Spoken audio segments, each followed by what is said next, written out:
Na fronteira noroeste do país de origem, no coração de pólen de uma flor de lótus, você obteve o mais excelente e maravilhoso Cid. Renomado como aquele que nasceu do lótus, você está cercado por um vasto séquito de daquines. Enquanto pratico seguindo seus passos, rogo que se aproxime para conceder suas bênçãos. Ó Guru Pema, conceda-me os Cides.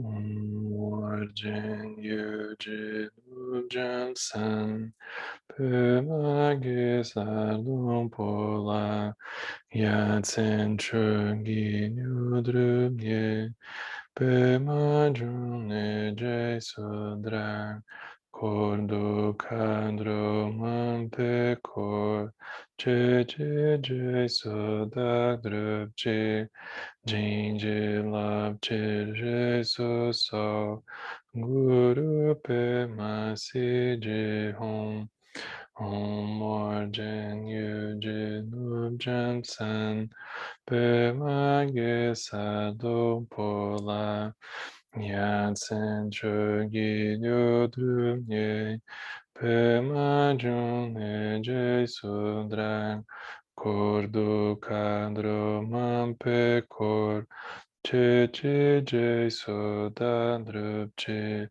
Jinji Lapche Jesu So Guru Pema Sidi Hum. No Buda, no Dharma e na excelente Assembleia da Sangha, até que alcance iluminação, neles eu tomo refúgio. Através da minha prática das 6 perfeições, possam todos os seres sencientes alcançar o estado búdico. Sanje Chodan Sochi Chonan La Janchu Bardo Dangi Chapsu Chi Dangi Jinso Jipe Sonanchi Nula Pinche Sanje Drupasho Sanje Chodan Sochi Chonan La Janchu Bardo Dangi Chapsu Chi Dagi Jinso Jipe Sonanchi Nula Pinche Sanje Drupasho Sanje Chodan Sochi Chonan La Janchu Bardo Dagi Chapsu Chi Dagi Jinso Jipe Sonanchi Nula Pinche Sanje Drupasho.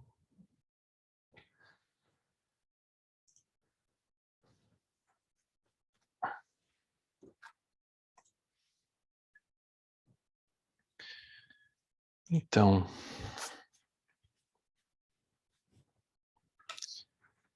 para quem lembra, a gente está na 5ª fase das meditações sobre a natureza do vazio, né? Sobre a meditação sobre a vacuidade. E é um exercício um pouco exaustivo para nós, né?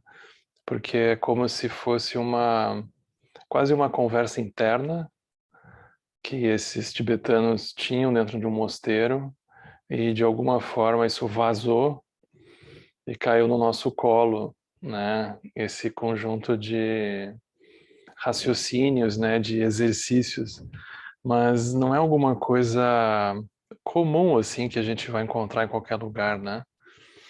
Então é um pouco um papo interno assim deles que a gente está tendo contato. E especialmente essa abordagem com esse caráter filosófico, acadêmico, eles tinham tempo, né? Dá para perceber que eles tinham tempo para ficar debruçados sobre isso, né? Porque são muitos detalhes. Então o pessoal não tinha muitas outras coisas para fazer, né? Então esse começa a surgir detalhes muito específicos, né? E a gente pode se perder dentro disso. Então isso não é o ponto que a gente está buscando aqui, né? A gente não está aqui aspirando necessariamente saber os nomes das escolas e os conceitos e essas palavras em sânscrito, né? Isso não é realmente o nosso objetivo aqui.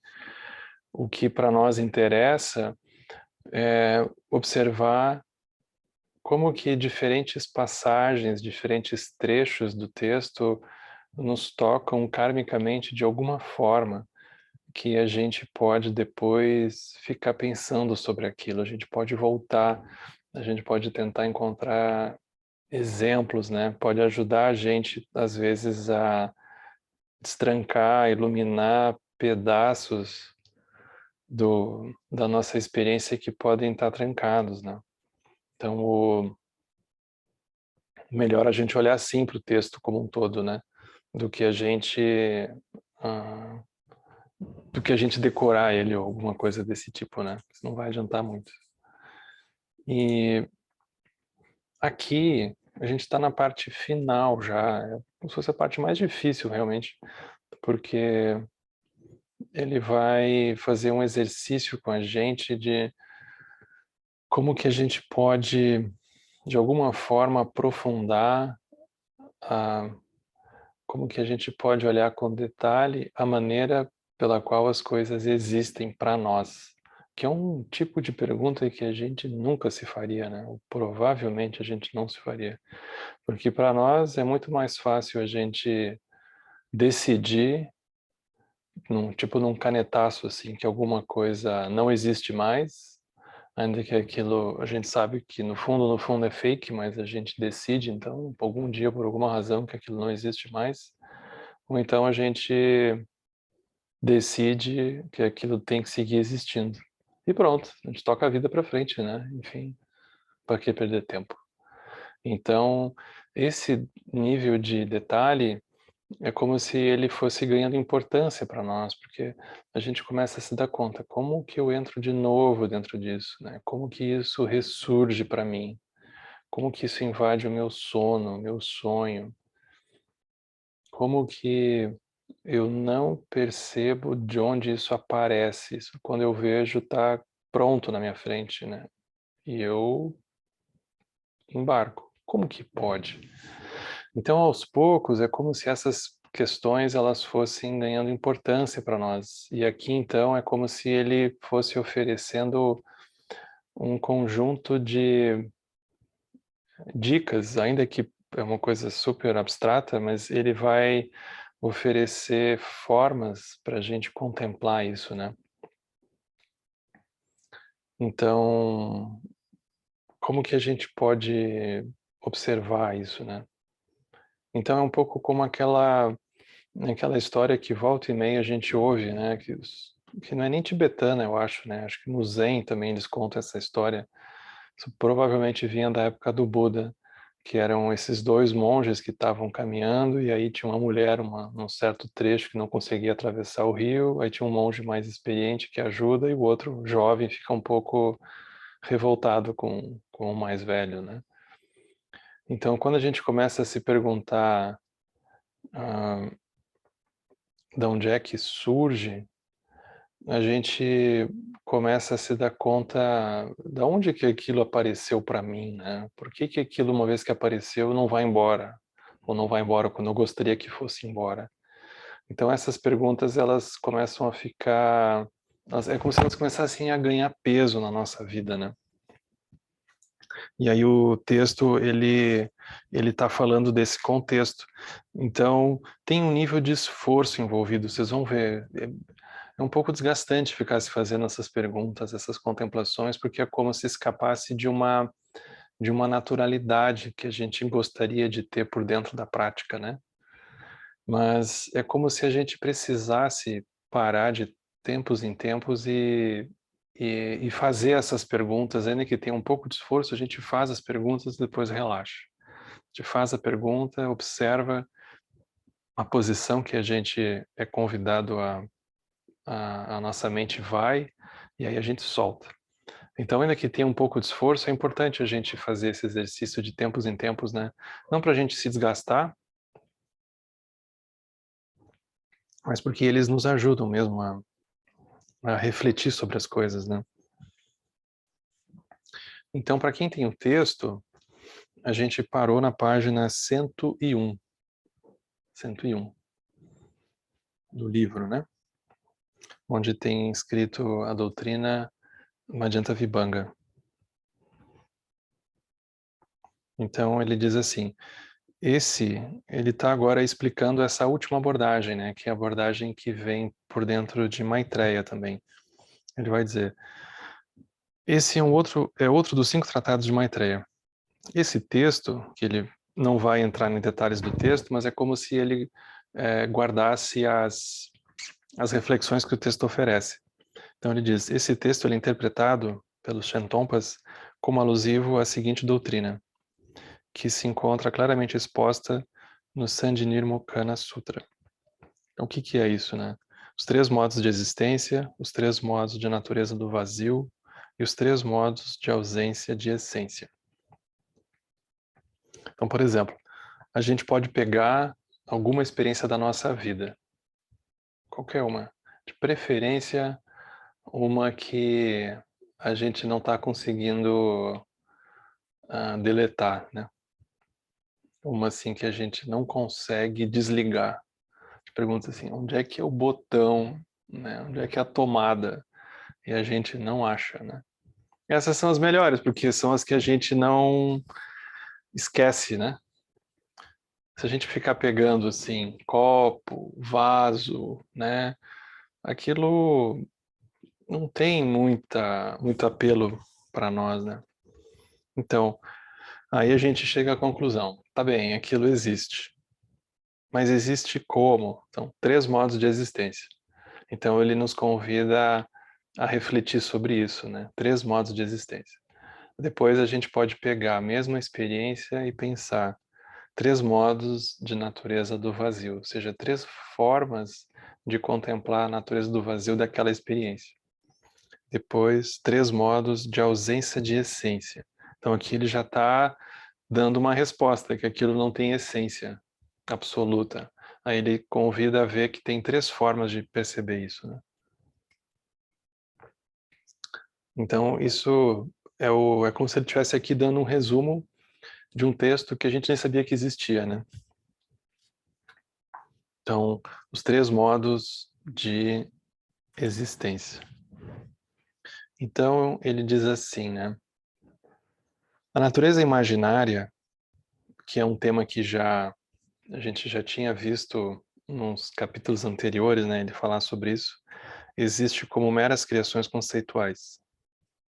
São os objetos aos quais os nossos conceitos e ideias se referem. Então ele vai usar esse exemplo que ele já está voltando a esse exemplo, né, que é a pessoa que tem um sonho com um tigre, por exemplo, né? Por exemplo, visto que o tigre que é real em um sonho, ele é inexistente, ele é apenas um produto da imaginação. Em outras palavras, a natureza imaginária que se refere ao conteúdo da delusão e não à própria delusão, existe apenas na imaginação, como um referente para nomes e conceitos. Por exemplo, nós falamos sobre eventos passados.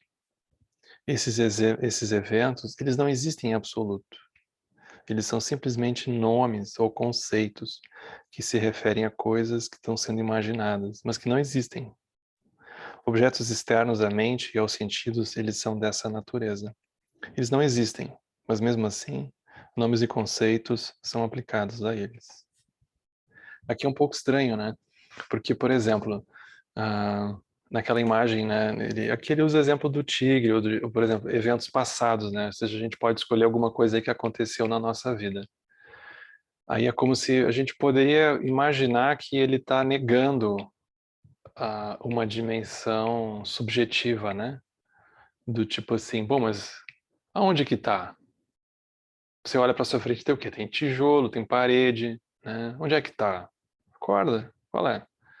Como se ele estivesse negando uma subjetividade.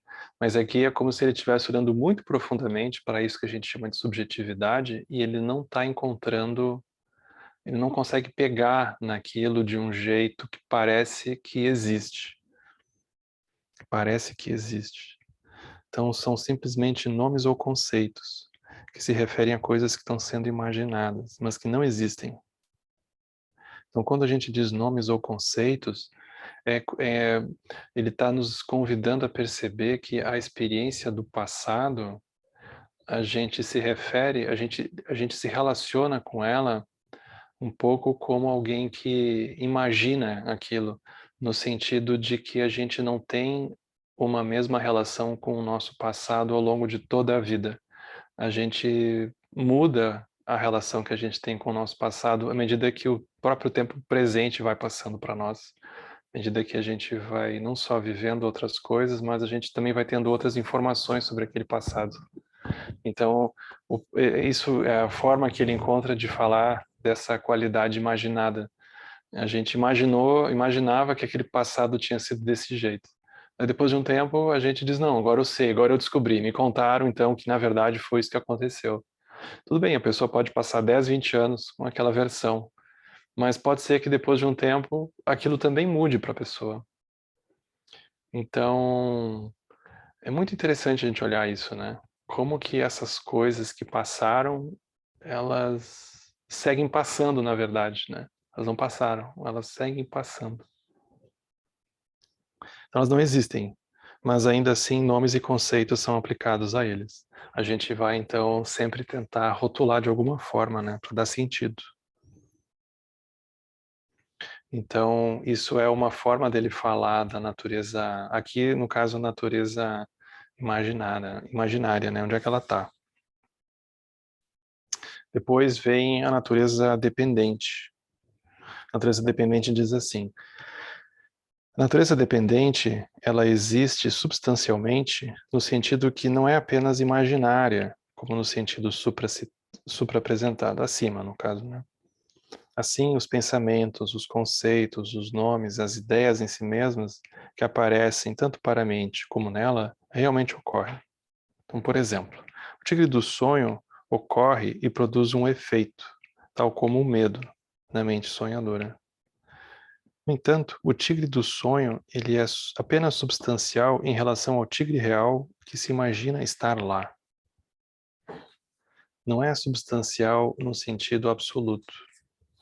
Do ponto de vista Shenton, que é essa escola desse capítulo, não basta apenas refutar a existência verdadeira da natureza imaginária. Os Shentonpas usam raciocínio madhyamaka para refutar a existência verdadeira da natureza dependente, bem como da natureza imaginária. Porque a natureza dependente, ela nos ajuda a perceber que, ainda que aquilo eu poderia dizer que é vazio, alguma coisa assim, aquilo produz um efeito, aquilo revira a gente por dentro, né? Aquilo mexe com a gente, né? O estômago embrulha. Então, ainda que no sentido absoluto aquilo não está lá, produz um efeito. Então, como que a gente pode atestar a vacuidade dessa experiência se ela produz um efeito no corpo, por exemplo, né? Então aqui ele vai dizer que mesmo a experiência, o fato da gente dizer que teve um efeito no corpo, né? Porque a gente passou mal, porque é assim mesmo, a gente chorou, alguma coisa assim, é como se o nosso atestado de verdade fosse um efeito no corpo. Não é para negar, ele não está negando a experiência, mas é como se ele estivesse dizendo que isso tem um sentido relativo, é verdade, mas no sentido absoluto a gente não consegue encontrar. Porque pode ser que com o tempo, aquela mesma experiência que um dia produziu um efeito, ela não produza mais. Pode ser que ela, num certo momento, não produzia, aí ela passa a produzir e depois ela deixa de produzir. Não tem uma unanimidade nesse sentido. Pode ser que para nós aquilo produza um efeito, mas pode ser que para a pessoa do nosso lado não tenha efeito nenhum. A gente não consegue dizer, afirmar aquilo de uma forma final, né? Então aqui tem esse diálogo super interessante sobre a natureza dependente das coisas, né? Então aquilo existe, mas ao mesmo tempo não existe. E isso não é um problema, né? Isso não é um problema. Então isso é a segunda forma, né? que a gente está na primeira aqui ainda, que são os modos de existência, né? Ou seja, para a gente contemplar a sensação das coisas existirem. E aí vem a natureza perfeitamente existente. Então, a natureza perfeitamente existente, ela existe verdadeiramente, por existir de uma maneira não conceitual. Então, aqui é muito interessante como ele fala, né? Na escola de Tamatra, mente apenas, disse que a natureza perfeitamente existente, ela é meramente a natureza do vazio, no sentido da liberdade do processo conceitual de distinguir objetos externos percebidos como diferentes em substância da mente percebedora interna. Os Shentompas dizem que a natureza perfeitamente existente é a própria mente de sabedoria não conceitual. Na verdade, ela é vazia do processo conceitual de distinguir objetos percebidos externamente, como sendo diferentes em substância das mentes percebedoras internas. Também ela é vazia do processo de conceitualização, que cria a aparência de uma consciência dividida, ou vijnana. Isso é, um fluxo de momentos distintos de consciência com aspectos percebedores e percebidos. Ela é completamente livre de qualquer processo de conceitualização, e ela conhece de uma maneira que é totalmente desconhecida para a mente conceitual. É, na verdade, totalmente inimaginável. É por isso que se pode dizer que ela existe de fato. Então, aqui é como se ele tivesse... Aqui tem um monte de coisa escrita, né? Umas coisas complicadas escritas. Mas aqui ele está falando sobre uma coisa que a gente realmente precisa, em algum momento, dedicar um tempo, que é como que a gente pode... A gente já faz isso, na verdade, mas a gente não necessariamente presta tanta atenção, que é como que a gente, no fundo, se relaciona com as coisas também de uma maneira não conceitual. Como se o aspecto mais profundo da nossa experiência, ele é não conceitual, ele é não cognitivo. É como se ele é anterior à própria conceitualização, ao próprio fato da gente rotular alguma coisa, da gente decidir alguma coisa. Então tem essa qualidade da experiência que ela é não conceitual. Essa é como se fosse a dimensão mais profunda da nossa experiência. Isso não é uma coisa mística, né? Mas, por exemplo, se a gente parar para pensar, a gente não escolhe as emoções que a gente acaba tendo, né? A gente não escolhe necessariamente ter raiva. A raiva vem, né? Medo, né? A gente não escolhe o medo aparece. Desejo também, ele não é cognitivo, né? Aí depois a gente, porque tem um efeito, a gente começa a querer dar nome, né? Nome e forma. Mas o que que é isso? Mas é como se tivesse uma qualidade que é mais crua, né? Ela é não conceitual. E aqui ele está convidando a gente a... O quanto da nossa própria experiência a gente se relaciona, né? A gente repousa nessa qualidade não conceitual. E é super importante a gente fazer isso. Não que ele esteja desconsiderando que tem um trajeto que acontece pela palavra, no sentido de que a gente pode verbalizar, que a gente pode percorrer um trajeto causal e aí a gente identifica funções, origens e assim por diante. Ele não desconsidera isso, mas é como se ele estivesse dizendo que isso é insuficiente, porque tem uma qualidade da experiência que ela é anterior, ela vai dar origem então a esse processo da gente conceitualizar, mas tem algo atrás. E aí a gente percebe, interessante observar, por exemplo, o primeiro momento quando a gente acorda de manhã, antes que a gente pensa, que horas são? O que que eu sonhei? Mas tem um momento que logo que a gente abre os olhos, que não tem um pensamento para cá e para lá, tem um acordar simplesmente, a gente acordou. A gente tem esses momentos que eles não são conceituais, né? Eles não são cognitivos, eles são uma experiência aberta simplesmente. Não que ela seja uma experiência iluminada, mas ela é como se fosse uma experiência que a gente ainda não começou a querer ter controle sobre ela, a querer colocar numa caixinha, colocar dentro de uma prateleira, dentro de uma forma, né? É uma experiência crua, direta, né? Então essa experiência não conceitual. E mesmo na meditação, a gente sempre começa por um processo conceitual, né? Por exemplo, a gente faz uma meditação guiada, alguma coisa assim, é totalmente conceitual. Mas aí a gente vai se aproximando de um sabor da experiência que ela não é conceitual, cognitivo. A gente vai querer contar, dar um nome, a gente já fica um pouco atrapalhado. Então isso é essa dimensão que ela é anterior ao aspecto cognitivo. E essa experiência ela é muito importante a gente de alguma forma se aproximar ou pelo menos saber que isso faz parte, porque é um momento em que a mente conceitual, essa mente cognitiva, ela enfim descansa. Porque naquele momento ela não está ali então tentando esse pensamento não, aquele pensamento sim, né? Bom, agora enfim eu não estou pensando, ela não está trabalhando nesse sentido, ela não está trabalhando, a mente descansa. Então a mente ela descansa quando a gente consegue de alguma forma se aproximar disso. Só que claro, aqui é como se ele estivesse falando isso numa dimensão iluminada já, né? Ele está falando isso nessa dimensão de Rigpa mesmo, né? Que é como se fosse a culminância dessa experiência não conceitual que a gente vai ter das coisas, dos nossos, do que acontece internamente com a gente, né?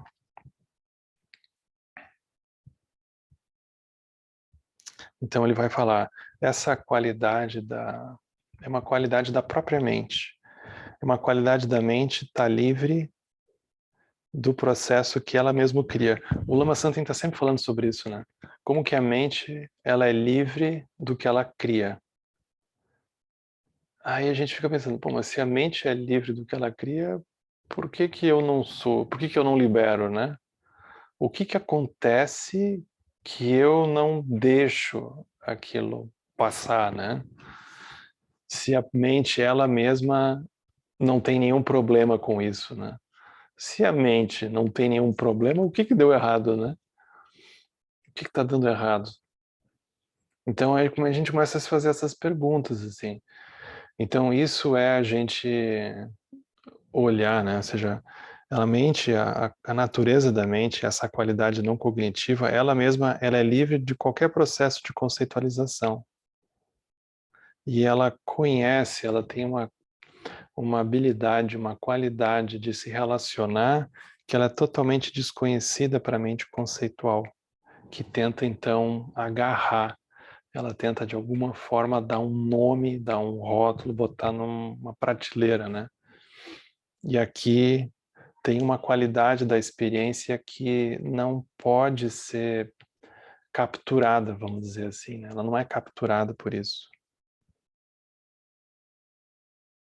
Então, ela é totalmente inimaginável. É por isso que se pode dizer que existe de fato.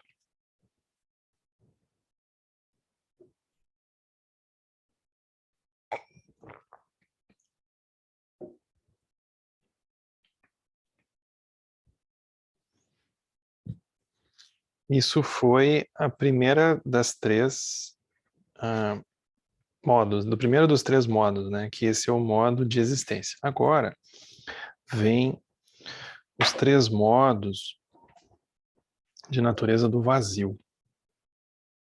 Os três modos de natureza do vazio. Então ele diz assim, aqui então já é a própria contemplação da vacuidade, né? De uma maneira direta, assim. Então, por exemplo, a natureza imaginária é vazia, no sentido de que não existe de modo algum. É a natureza do vazio de alguma coisa, de algo inexistente. Os referentes para nomes e conceitos, os próprios objetos concebidos, eles nunca existem, exceto na imaginação. Eles não têm uma natureza intrínseca própria, e assim se diz que são vazios em si mesmos. Então, os referentes para nomes e conceitos. Aí tudo que a gente vai rotulando, a gente vai descobrindo que não era daquele jeito. Então isso é uma forma de falar da vacuidade daquilo. Aquilo nunca foi daquela forma. Alguns mestres Shenton, eles dizem que a natureza do vazio, ensinada pela escola Hanton, nada mais é do que isso. Em outras palavras, eles não a consideram como sendo a natureza do vazio definitiva, que é ensinada pelos Shentonpas.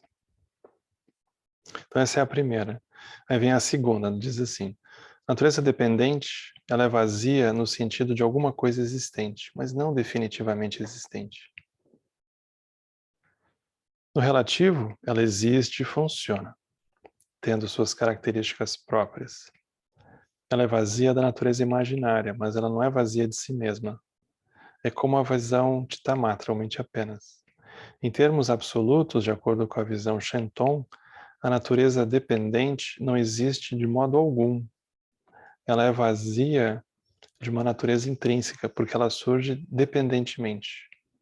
Contudo, a aparência da natureza dependente só é possível porque, em essência, toda a aparência é a natureza da clara luz da mente, e essa existe de modo definitivo. Então aqui ele vai sempre jogar para o aspecto absoluto. É como se nesse nível aqui ele não fosse dar muita pelota para o aspecto relativo. Se a pessoa vai para cá ou vai para lá, é como se ele não tivesse preocupado em consertar a experiência, em melhorar a experiência, em alterar a experiência. Ele não vai dar pitaco, basicamente, sobre o que a gente deveria fazer. A pessoa chega com pepino, pensa, o que eu faço? Ele não vai dizer o que fazer. Ele vai simplesmente explodir aquilo, né? Então, é um pouco chocante para nós, né? Porque a gente queria que pelo menos nos desse alguns conselhos, como andar melhor, né? A gente sempre fica procurando essas coisas. Né? Como que eu posso andar melhor? Como que eu posso não ter tantos problemas? E assim vai, né? Mas é como se aqui não tem, isso nem vem ao caso, né? É do tipo assim, acorde. Então a gente não está necessariamente preparado para isso, né? A gente queria andar melhor. Então aqui ele não vai dar conselhos sobre isso, né? Não é essa proposta específica. Não que a gente não vai encontrar isso em outros pedaços do budismo. É óbvio que a gente vai, mas não aqui.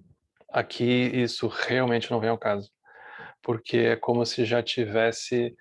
Aqui já precisaria ter uma compreensão um pouco de dukkha, né?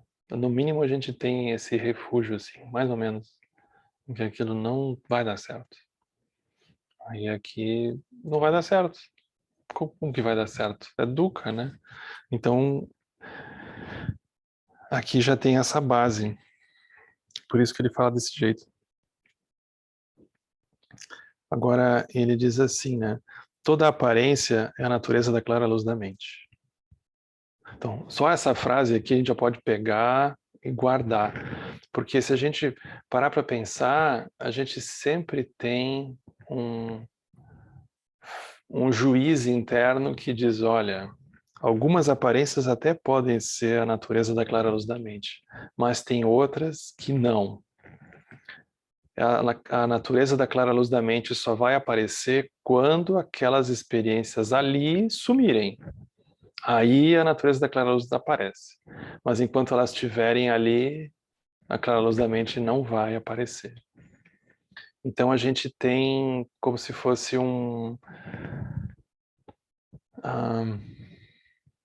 a gente tem um julgamento, né, de que algumas experiências elas nunca poderiam ser clara luz da mente, porque elas doem, porque elas uma série de coisas, mas elas também são. Então elas também são. Como ver elas desse jeito, né? Mesmo as que a gente não gostaria de olhar, as que a gente não, isso aqui não, isso já é demais. Então a gente tem várias dessas guardadas que a gente não se permitiu ver como sendo também natureza da clara luz da mente. Então ele vai falar toda aparência ela é a natureza da clara luz da mente. Toda. A gente não vê isso porque, primeiro, a gente quer dar certo. Em segundo, a gente passa muito tempo criticando o samsara, né? A gente passa muito tempo criticando o samsara dá errado, o samsara não dá certo, né? A gente fica falando essas coisas. O samsara é impermanente, o sofrimento, gera apego, aí tem aversão, aí é um sofrimento sem fim. Então a gente tem uma energia bastante considerável que ela está drenada para esse tipo de relação com a realidade. Ou seja, a gente está sempre com uma crítica guardada, assim, esperando para sair da boca para fora, né? Eu lembro um professor que eu tinha, ele tinha a formação dele toda era em Bourdieu, né? Pierre Bourdieu, na sociologia. E então aquilo é muito interessante, mas ao mesmo tempo é muito crítico, né? Ele, especialmente, era uma pessoa muito crítica. Então eu lembro ele dizendo que se desse tudo certo, né, na formação, no caso, né? Nossa, a gente sairia dela com um olhar introjetado de ver conflito, de ver desigualdade, de ver poder em qualquer coisa. Eu lembro que eu parei e pensei, será que é isso que eu quero para minha vida? Só ver isso?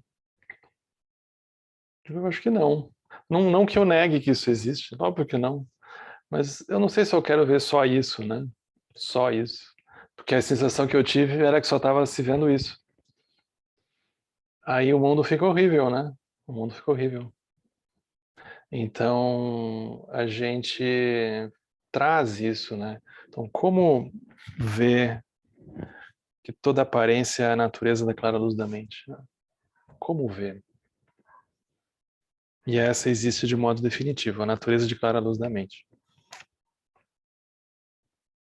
Então, isso é a natureza dependente. Aí vem a última, né? Natureza perfeitamente existente, ela é a natureza do vazio, absoluta, definitiva. Ela é a mente de sabedoria não conceitual. Então aqui ele já não fala da vacuidade como uma ausência de qualquer coisa. Ele está dizendo, é a mente de sabedoria, isso é a vacuidade.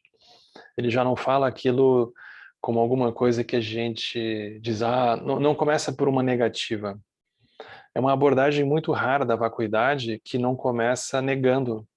Não está lá dentro, acorda. Eles não dizem isso aqui. Eles dizem a vacuidade aqui é a mente de sabedoria, não conceitual.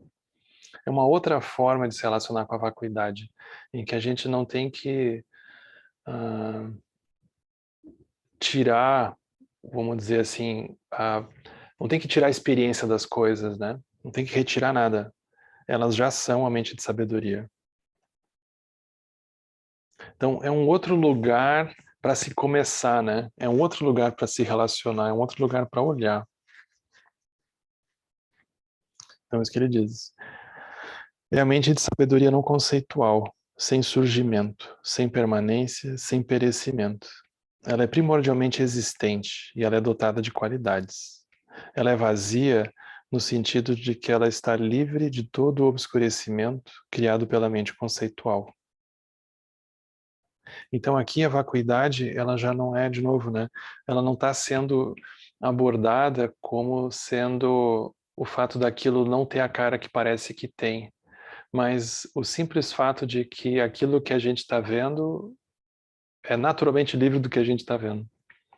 Isso é a vacuidade. Eu não preciso tirar, eu não preciso parar um pouquinho e desconstruir, né? Eu não preciso parar um pouco e retirar.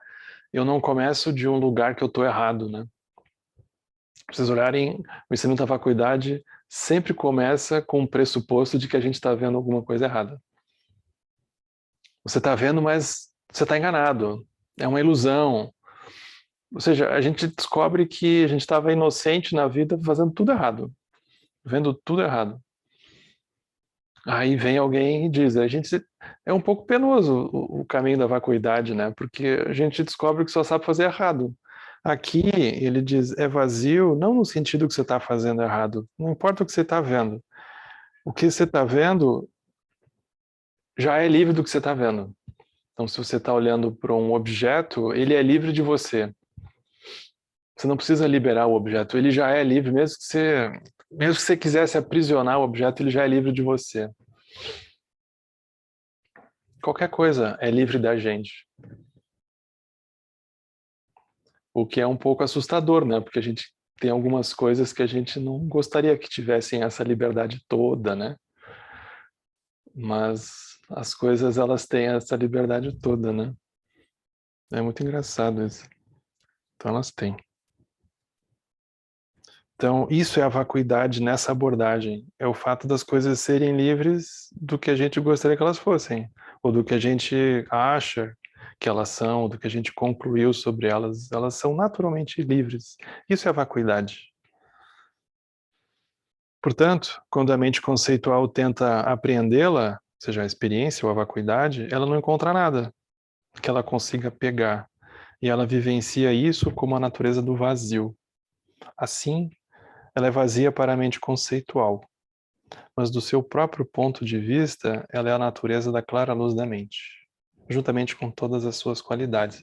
É a primeira abordagem, a única abordagem que a gente vai ver falando da vacuidade, não só como se fosse uma ausência, mas aqui, paradoxalmente, a vacuidade é apresentada como uma presença de qualidades. Então, a vacuidade é cheia de qualidades.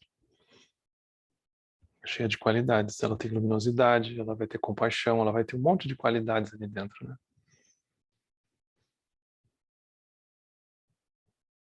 Então, isso é a forma como ele termina a segunda parte, né? Que é a forma de olhar para a natureza do vazio.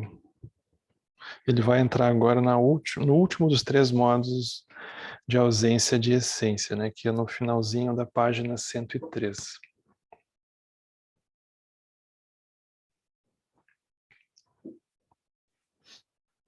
Aí ele diz assim, bom, ausência de essência. Então, de saída, a gente já tem uma afirmação para a gente pensar a respeito, né? A ausência de essência. Então, a natureza imaginária, ela não tem essência, no sentido de que ela não existe por meio da posse da sua própria característica. Por exemplo, o fogo imaginário, ele não possui as características do fogo, que é quente e ardente. Do mesmo modo, todo fenômeno que constitui um objeto concebido de um conceito não existe com a sua própria característica. Então isso aqui a gente até entende. Tudo bem, não é de fogo de verdade, como que vai queimar, né? Mas é como se guardasse uma realidade verdadeira em algum lugar, né? Então ele vai falar, bom, depois vem a natureza dependente, ela não tem essência, no sentido de que ela nunca surge. Aqui é um ponto muito... É uma das coisas mais, eu acho, revolucionárias, né? Da gente pensar que as experiências, elas não têm início e não têm fim.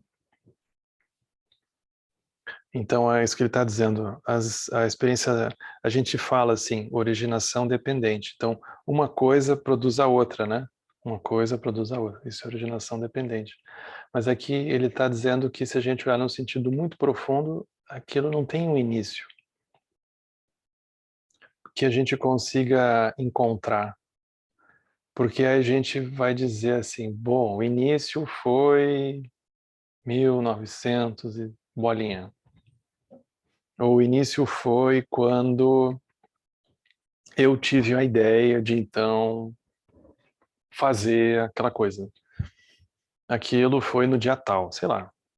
Como se a gente ficasse procurando essas coisas, né?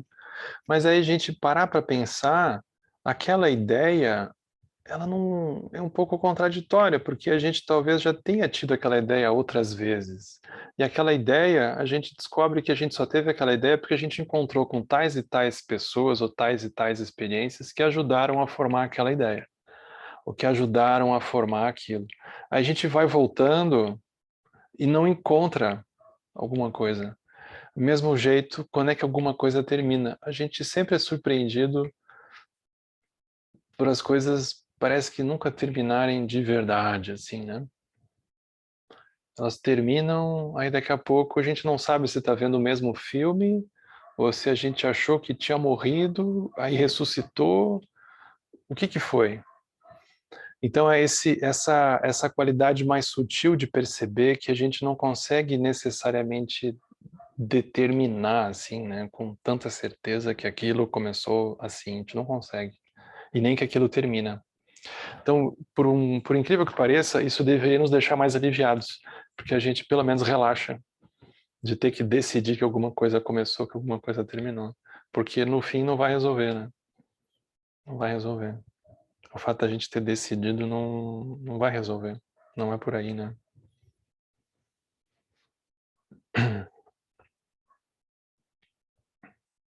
Por exemplo, tem essas coisas kármicas muito estranhas, né? Eu lembro a Lama Sherab contando que perguntaram pro Jagdo Rinpoche por que que ele decidiu se mudar para o Brasil, né? Isso faz quase 30 anos. E aí o Rinpoche contou uma história. Essa história é que muitas vidas antes, então esse Rinpoche que veio ao Brasil era o 16º, né? A gente agora tem o 17º, que é um jovenzinho, né?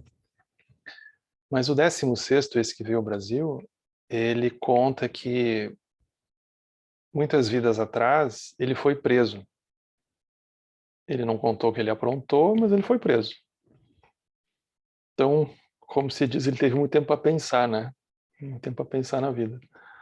E aí, para um Bodhisattva, ele estava, assim, estava difícil a situação dele, né? Porque ele era um Bodhisattva e ele estava preso, né? Aí ele se deu conta que ele não ia poder beneficiar os seres, ele não ia poder fazer nada, estava preso. Aí ele conta que ele começou a fazer práticas, muitas práticas, né? Para que numa vida futura ele então pudesse beneficiar os seres em larga escala, porque ele se deu conta que naquela vida, não sei se ele pegou perpétuo ou o que que foi, né? Ele não ia conseguir. Aí ele conta que quando ele chegou no Brasil, ele se lembrou disso. Ele se lembrou dessa vida, ele se lembrou que ele tinha sido preso, ele se lembrou disso. Então, aquele mérito, né, aquele karma no sentido positivo, né, que ele tinha gerado, sabe lá quanto tempo antes, frutificou aqui. Aí tu pergunta, tá, aquilo começou lá, mas se o Rinpoche não tivesse aprontado, ele não teria sido preso. Então aquilo começa um pouco antes. Aí isso é dar nó em pingo d'água, né? Porque imagina, a pessoa foi presa e transforma. Se o Rinpoche não tivesse sido preso, a gente não estaria aqui. É uma forma de olhar, basicamente, né? É um pouco estranho, mas é verdade. Então, isso é o fato de que a gente não sabe direito como é que as coisas começam e para onde é que as coisas vão. É muito paradoxal. Se a gente estivesse olhando no sentido de certo e errado, bom, ele foi preso, que horror. Mas aquilo é um nada. Aquilo é um nada. Tem muito mais coisa que pode vir dali, né? Tem muito mais coisa. Então a gente nunca sabe direito como é que as coisas começam, nem quando elas terminam, porque elas nunca terminam. Elas se desdobram em outras. E elas se desdobram em outras. Elas nunca terminam, né?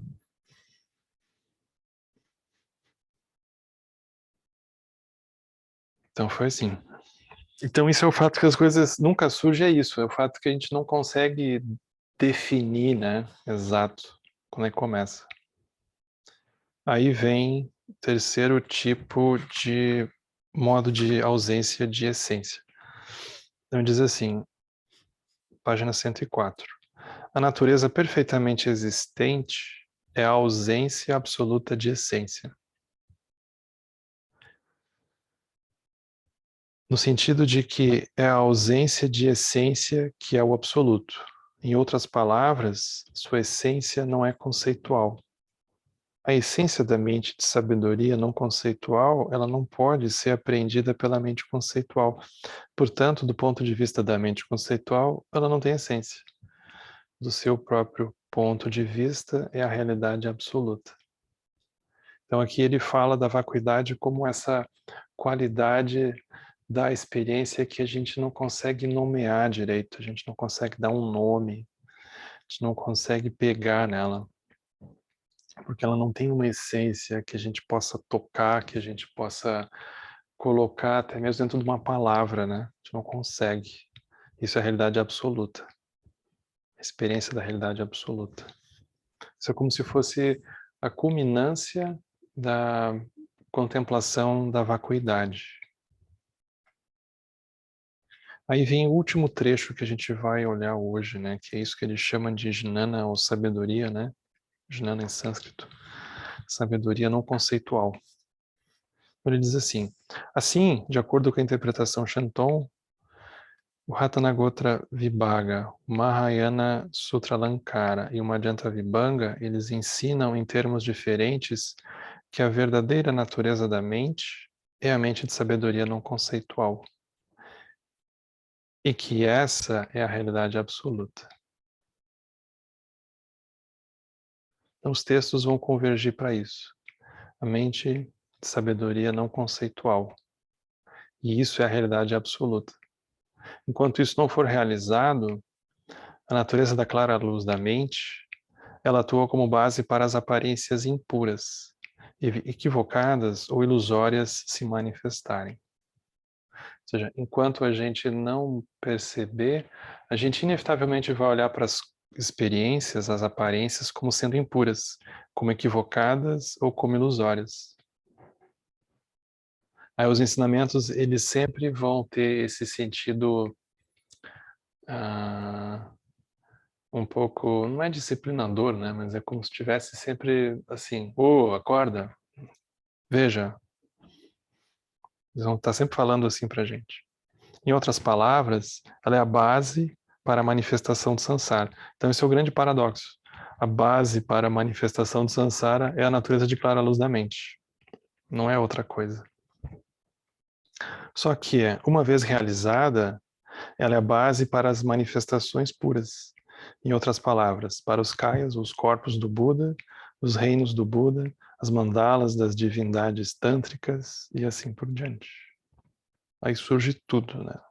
Surge tudo disso. Ou seja, tudo isso surge dessa mente que na maioria das vezes a gente não dá um centavo por ela, né? Mas é a mesma mente. A mente de sabedoria é ao mesmo tempo a natureza do vazio e a luminosidade. A natureza do vazio expressa a sua natureza não conceitual e a luminosidade, o seu poder de manifestar as aparências impuras e puras. Essa é a visão que liga os sutras e os tantras. É ensinado nos sutras do terceiro giro da roda do Dharma, da doutrina, e é a base para todas as práticas tântricas. Que ele não explica, né? Então a gente também não precisa explicar, a gente passa. Essas últimas devem ser vistas como um meio especial para acelerar o processo de realização. Em termos de visão, é o mesmo que encontrado nos sutras, que não vão necessariamente detalhar desse jeito, né? Mas é a mesma coisa. Então, isso é o penúltima parte, né? Aí mais um encontro a gente termina isso aqui, né? Esse texto. Então essa é a parte que a gente viu hoje, né? Que são formas da gente olhar para as experiências que acontecem com a gente. Como que elas existem, como que elas são vazias e como que elas não têm essência, né? Que na verdade devia entrar em retiro depois de olhar um texto desse, né? Porque é tanta informação e tanta coisa, né? Que se a gente simplesmente começar outro automaticamente fica meio estranho. É como se não desse tempo daquilo penetrar, né? Aquilo invadir. viver dentro, né? Aquilo. Então é isso, esse é o trecho do texto, né? E a gente tem um tempo ainda, né, pra gente conversar.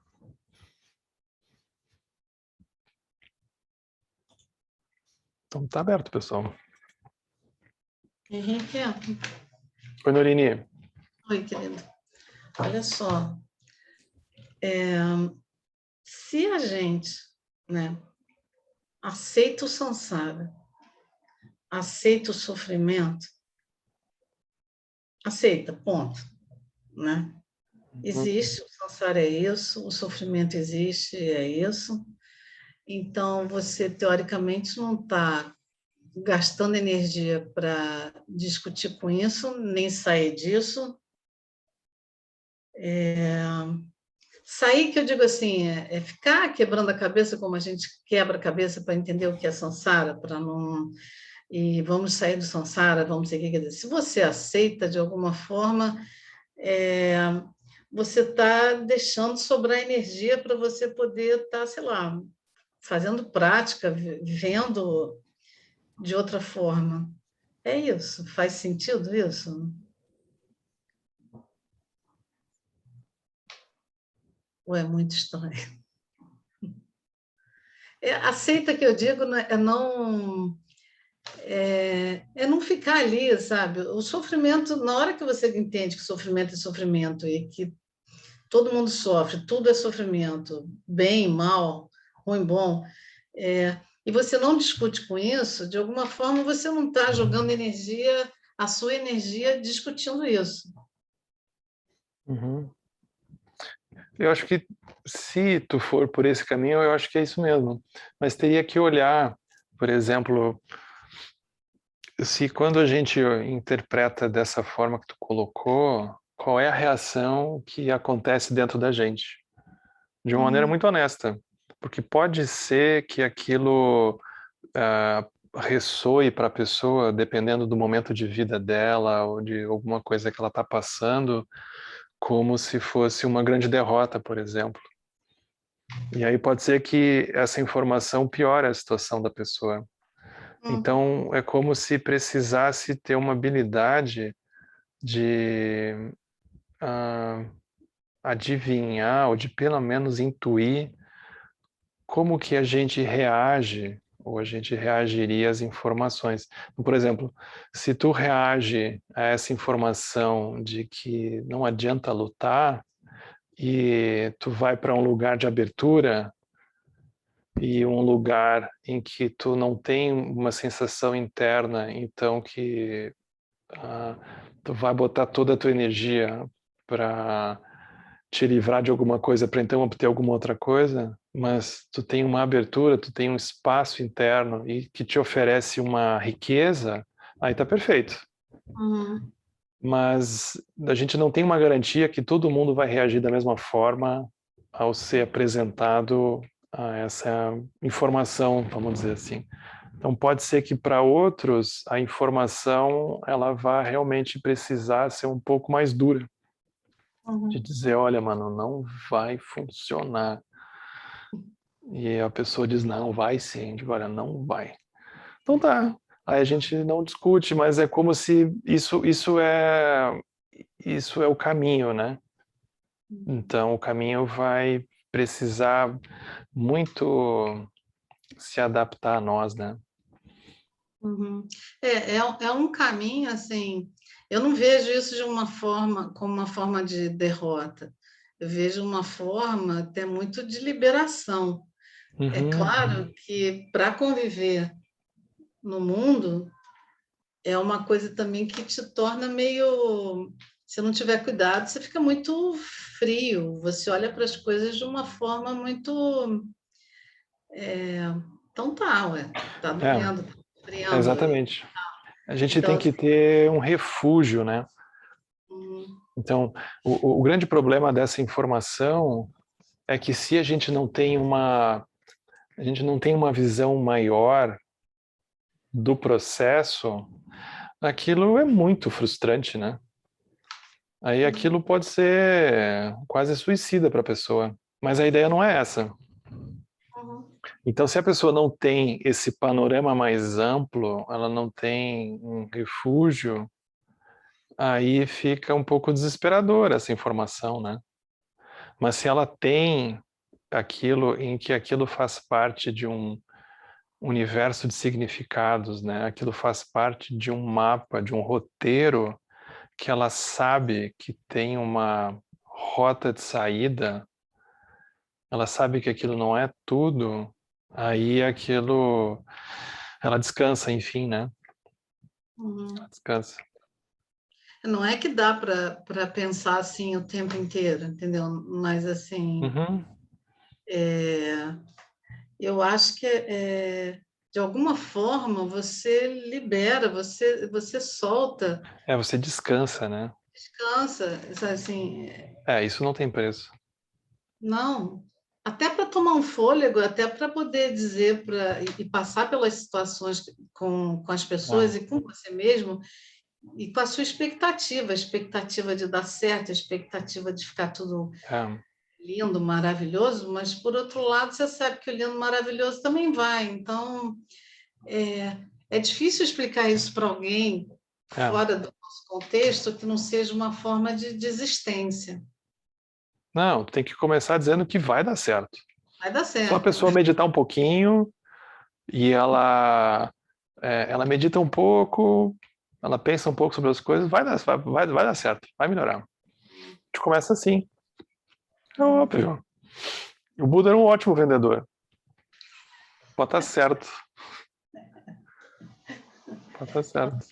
E só mais uma coisinha aqui que me pegou, essa coisa de não precisar desconstruir. Uhum. A gente passa, né, tem passado esses anos todos e olhando aquela coisa de que, né, desde lá do início, a mesa não é a mesa, é a madeira né, não sei o quê, a madeira depende do ponto de vista, se for do ponto de vista do cupim é comida, e não sei o quê. Então, é como que se a gente vem fazendo aquela desconstrução toda, e quando ele joga essa coisa assim de que não precisa desconstruir, também é muito, para mim ficou muito estranho, ficou meio perigoso. Sim, mas é melhor tu olhar para isso como, mesmo que tu tenha a sensação que tu tá desconstruindo, no fundo não tá acontecendo nada, Uhum. porque tu tá simplesmente vendo o jeito que aquilo sempre foi. Então, é uma forma de se relacionar com a realidade, né? Então, mesmo que quando a gente faz o exercício de contemplar a vacuidade, a gente pode ter a sensação que a gente está adicionando sabedoria para aquilo que a gente está vendo, né?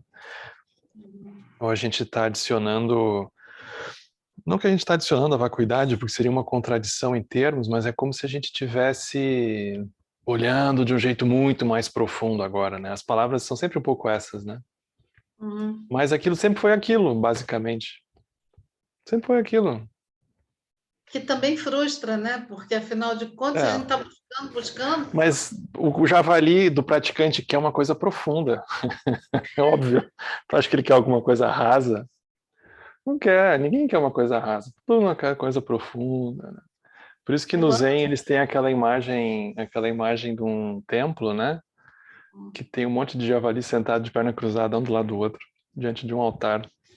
Somos nós, no caso, né? muito É. bom. Isso Obrigada. faz parte do, do, do, do convencimento do vendedor para nós, né? Uhum. Obrigada, querido. Por exemplo, a gente olha para o Vajrayana super profundo, mas de olho assim, o Buda não ensinou o Vajrayana e as pessoas atingiram iluminação naquela época. Aí vão surgir interpretações por dentro do Dzogchen, do Mahamudra, que vão dizer o Dzogchen, Mahamudra e Vajrayana são os piores. Por quê? Porque naquela época eles não precisavam desse grau de sofisticação, eles não precisavam, assim, dessa profundidade, né? Não, o Buda dizia meia dúzia de palavras, Eles acordavam, pronto. Sim, não tinha nem graça. Não tinha romantismo, não tinha nada. Era papum. Hoje em dia não, hoje em dia assim, nossa, aí a pessoa né, ela tomou refúgio, e aí ela, sei lá, ganhou um nome, e aí ela viajou, e aí ela tem as iniciações, ela tem os mantras, aí tem as imagens, porra, aí são muitas imagens. Na época do Buda não tinha isso. E a galera tinha de iluminação assim, ó, de rodo, né? Mais Hoje em simples. dia a gente com essa parafernália toda tá aqui, ó. Então é um pouco vergonhoso. No fundo é mega vergonhoso. A gente só não olha desse jeito, mas é uma vergonha. É uma vergonha. O que que dá errado, né? O Lama uma vez usou uma expressão, ele contou uma história, eu achei genial, né? Demais mesmo. O Lama diz assim, na época do Buda, o Buda dizia, mais ou menos assim, a pessoa está procurando alguma coisa, ela perdeu, ela não sabe onde está. Ela vai e pergunta para o Buda. Aí o Buda diz, tá para lá, só. E a pessoa achava. Aí o Lama diz, hoje, com toda a parafernália do caminho, é como se o Buda tivesse que dizer assim, bom, você primeiro se alimente bem, melhore a sua saúde, coloque uma roupa confortável, aí você vai sair por aquela rua, aí você vai andar tanto. Aí ele dá um mapa super completo, aí você vai andar tantas quadras. Depois você vai dobrar à direita. Aí você vai andar 2 quadras. Aí você vai dobrar à esquerda. Aí você vai andar mais 3 quadras. Aí você vai ver que do lado direito tem um prédio de 8 andares. Aí você vai entrar no prédio. No quarto andar, logo que você chega, você sai do elevador, primeira porta à direita, você vai entrar. Aí você vai entrar, você entrou dentro do apartamento. Aí você vai caminhar por ele, você vai ver que lá no fundo tem um quarto. Você vai entrar por aquele quarto, tem um roupeiro. Aí você vai abrir o roupeiro e vai puxar a terceira gaveta de cima para baixo. Você vai tirar a gaveta. E não vai estar ali dentro. Tem um fundo falso. Você vai olhar, tem um fundo falso. Aí você vai abrir aquele fundo falso, aí você vai descobrir que estava lá. Então ele diz, o jeito do caminho, como ele está estruturado hoje, é isso. Mas na época do Buda, ele dizia, tá para lá.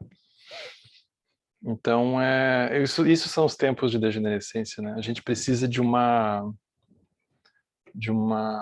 estrutura muito grande que ela facilmente nos atrapalha também, né? A gente se perde ali dentro. Muito fácil, né? O que é o sectarismo? O sectarismo é alguém chegar e dizer, não, essa rua aqui não, é por aquela lá. Então tá, então vai para aquela rua. Aí começa a brigar. Mas é isso. Mas desculpa, eu me alonguei aqui. Oi, Rosa.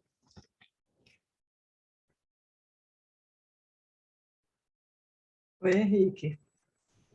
Olha, eu só queria fazer um comentário, e se você puder falar um pouco mais, Uhum. eu achei muito libertador esse trecho que diz, mas independente das suas análises, a mesa ou a cadeira que você estava analisando, ela está livre de você, ela está nem aí para Uhum. você, sabe? Uhum. É muito libertador para a gente olhar, eu penso, né? Que às vezes a gente para fazendo aquele caminho imenso, 3 quadras para lá, vira à esquerda, mais 2 quadras, e depois vira à direita, e o prédio, o elevador, tá? Mas o caminho tá nem aí para a gente. E o que você estava procurando, assim, eu estou viajando muito? É um pouco. Um pouco, hein? Então, clareia um pouco essa história. Não, é por aí mesmo. Tô Quer brincando dizer que às contigo. vezes a gente se perde na técnica, Sim. entende? Uhum. Quando a história talvez fosse o não cognitivo ou justamente abandonar ferramentas sofisticadas, sabe? Uhum. Não é? Mas o que acontece é que é muito difícil a gente, sem essas ferramentas, também Sim. ver, né? Então, a gente fala sobre isso como para a gente manter um espírito crítico no bom sentido da palavra, né? Da expressão. Da gente não se agarrar àquilo como uma tábua de salvação de uma maneira cega, né? Mas, ao mesmo tempo, muito difícil sem isso, né? Sem as instruções piedosas e sem o detalhamento, né? Hoje em dia é muito difícil. Você já veja uma complicação que é a nossa vida, né? Com a internet, assim por diante, é muito complicado. A nossa mente, ela está muito mais... a realidade é muito mais etérea hoje em dia, né? É como se a gente fosse menos corporificado, menos aterrado, né? Como se fosse tudo mais aéreo um pouco. Não que o corpo não está presente, né? O corpo é 100% presente, mas tem um nível de abstração maior. E aí isso é bem desafiador, porque a gente precisa de um fio terra, né? E aí isso vem do caminho, do refúgio, vem das instruções. A pessoa, é verdade. Então a pessoa desacelera de novo, ela retorna. A gente precisa disso, né? E é como se naquela época, isso eu já vi diferentes mestres falando, é como se a decisão das pessoas andarem, avançarem, ela fosse muito maior. Como se a gente guardasse hoje em dia uma expectativa de dar certo, que faz parte da cultura da gente. Outro dia eu estava vendo um meme, né, que agora então vamos fazer carro elétrico. Aí o meme era assim, era um engarrafamento de carro elétrico. Mas é isso, a gente não trocou o problema, né? Não mexeu no problema. A gente trocou a cara do problema, mas segue igual. Então é como se a gente tivesse muito arraigado dentro de nós essa expectativa de, não, eles têm uma solução. Enquanto que naquele tempo eles não tinham muito isso.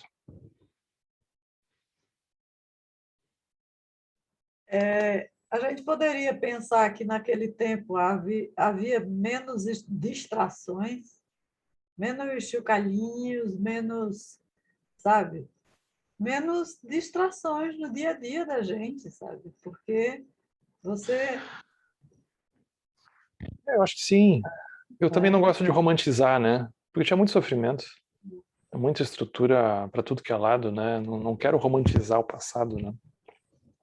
Não se trata disso, né? Tinha todo tipo de problema também. Mas é como se o Sansara não pudesse ser tão maquiado, né? sim.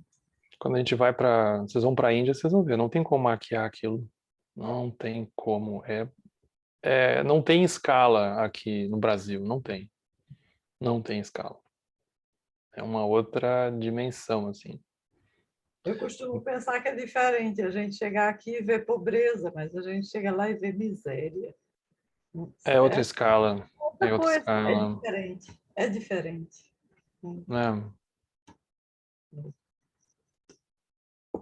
A Pois gente bem, procura sarna obrigada. para se coçar, é bem verdade. A gente adora uma sarna para se coçar.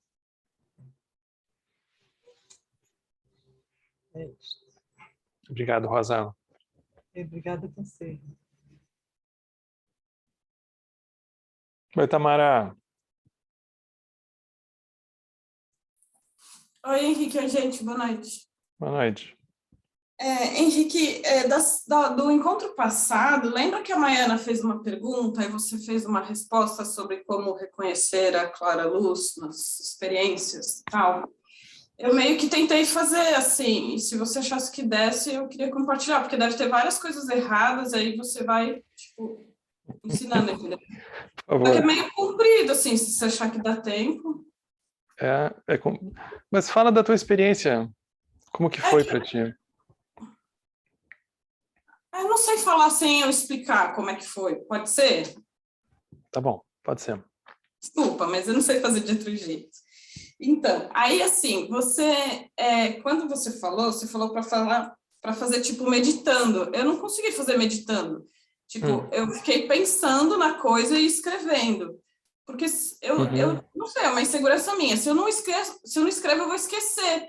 Então, sei lá, é meu jeito de segurar os pensamentos, né? E aí eu sei que isso é de uma mente apegada, né? A forma que uma mente apegada sabe fazer. Então, assim, aí o que eu fiz, o objeto que eu escolhi foi... É que você tinha recomendado que eu comprasse aquele livro lá, o Guru Bebe Cachaça.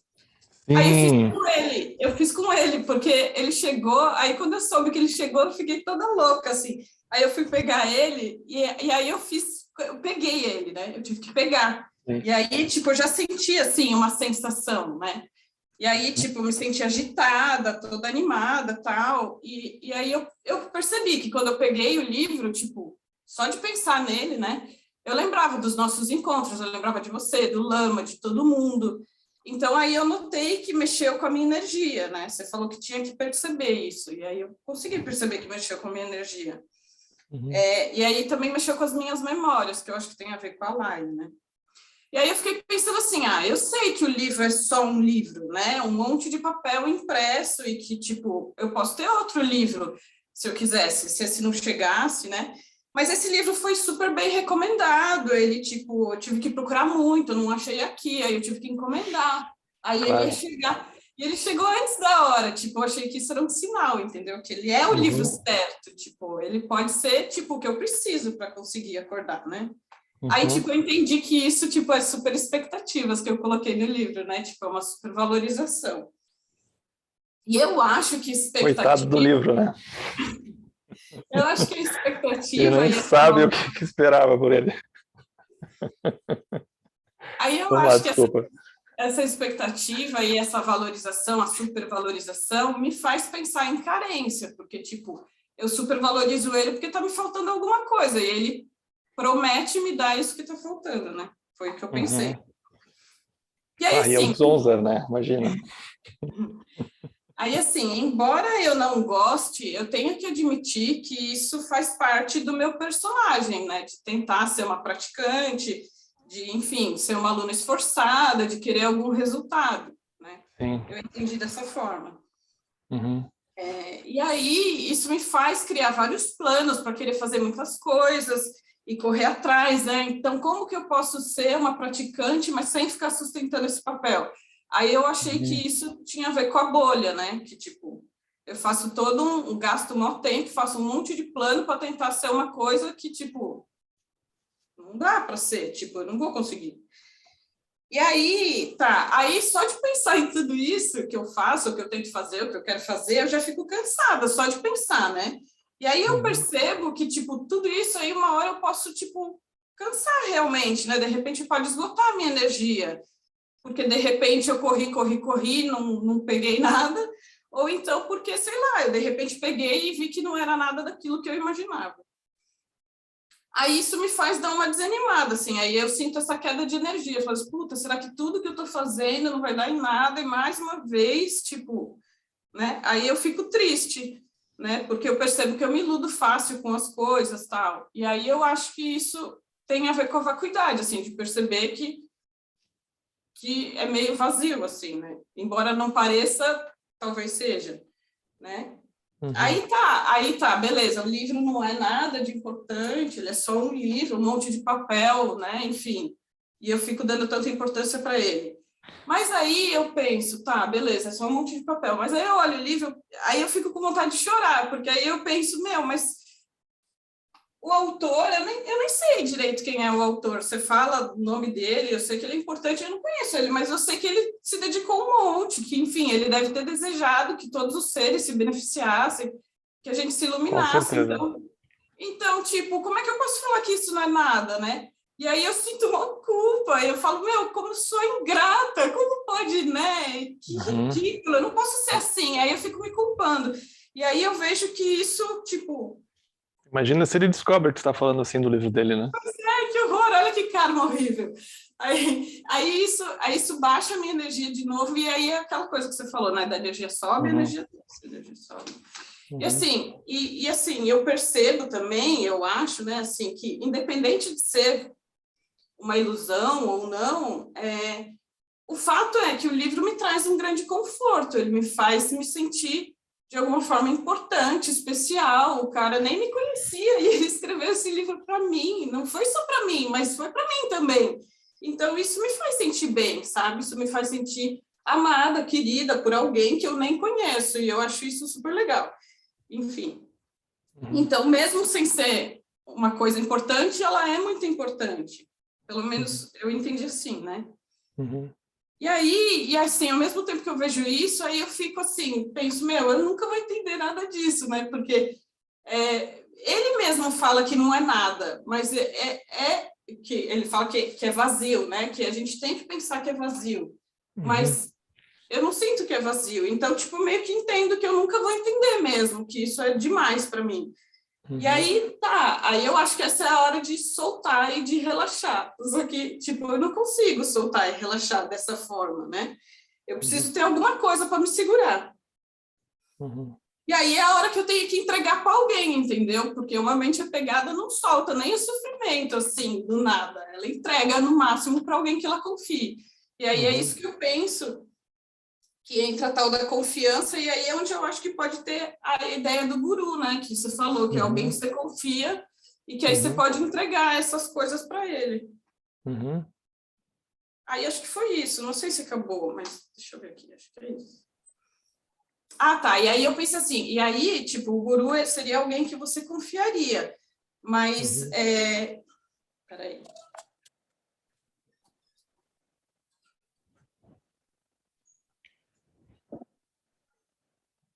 Então, aí o guru é alguém que você confia, só que às vezes não é fácil de você achar um guru, né?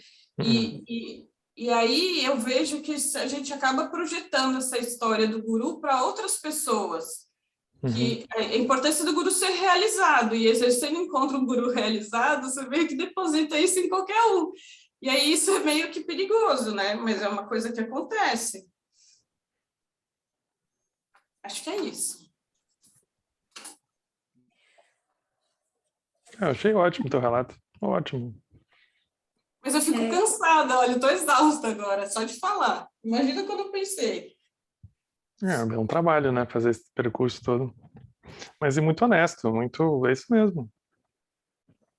É isso mesmo. E eu acho que com o tempo tu vai te levando menos a sério também, com relação a essas observações todas, né? Principalmente porque a gente vai se vendo de novo e de novo. Não que a gente vai deixando de ter a experiência, mas a gente já vai vendo tantas vezes que, né, aquilo já vai sendo um pouco quase esperado que aquilo vai acontecer, né? Então tem é como se tivesse um pedaço cômico envolvido, né? Então isso é importante da gente vendo, né? A gente é muito cômico no fundo, por fazer coisas banais que sejam, mas aquilo é muito cômico, porque aqui não tem zero de importância que a gente imagina que tem. Tu vê, para pensar um pouco, né? Imagina alguém da tua família vendo esse diálogo todo que tu estava tendo contigo mesmo com um livro, né? Tu não consegue nem explicar. Então é um pouco cômico isso, né? A gente estava numa volta ao mundo, assim, profunda. Mas é um pouco cômico ao mesmo tempo, porque o que que tem ali dentro, né? Não tem nada. Mas isso não é para diminuir a experiência, né? É para a gente só se dar conta.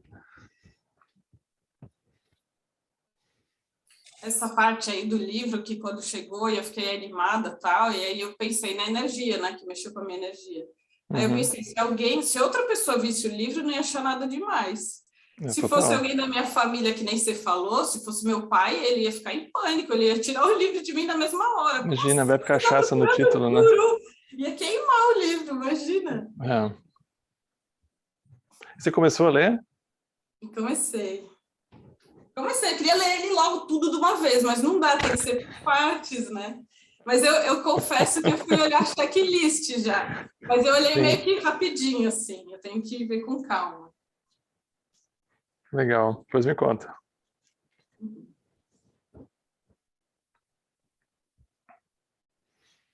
Tá bem. Obrigado, Tamara. Obrigada, gente.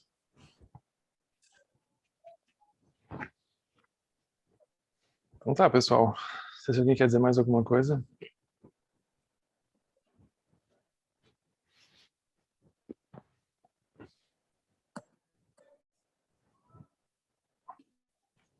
Então, a gente vai fazer a dedicação. Que os méritos deste encontro se expandam e toquem a todos. Que o Mestre Universal da Paz e da Compaixão, Sua Santidade Dalai Lama, juntamente com todos os mestres de todas as tradições que veiculam essa mensagem, tenham longa vida. Que todos estejam a salvo de gerar pensamentos negativos, o obstáculo mais destrutivo. Que esses pensamentos nunca surjam em nossa mente. Que todos os seres também estejam livres de pensamentos negativos. King Luk Chosun Ring Lu Chenzan Ni Sasun Chapar Peldro Ju Chosun Namadan Hidrau do Sung Ele Show.